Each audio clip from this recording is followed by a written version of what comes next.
As Moscow shifts strategy to intensify its offensive in the eastern part of Ukraine, Ukrainian soldiers ramp up their presence in the Luhansk region, an effort that President Joe Biden is keen to support. I'm announcing another $800 million to further augment Ukraine's ability to fight in the east in the Donbas region.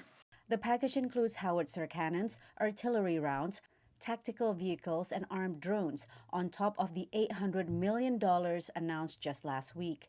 Out of the $13.6 billion Ukraine funding bill Biden signed into law in March, $3.25 billion has been set for military aid to Ukraine and several billions for economic, humanitarian, and other security assistance. The president said he will be asking Congress for more. We'll learn about that in the next day or so, to be taken up as soon as we can next week.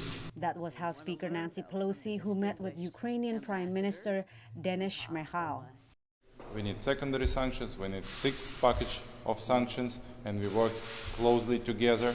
And we also need some finances to finance internally displaced persons, to finance our refugees all around the world. Moscow has released images of an intercontinental ballistic missile test launch they said happened earlier this week and should make Russia's enemies think twice. The White House dismissed it.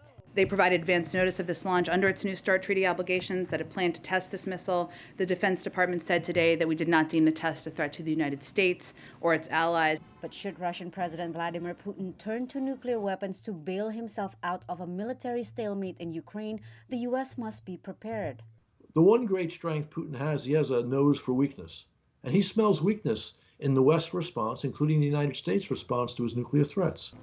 Biden also announced a new program to expedite the U.S. immigration process for Ukrainian refugees and a ban on Russian-affiliated ships from American ports, joining Europe and Canada in the latest pressure campaign against Moscow.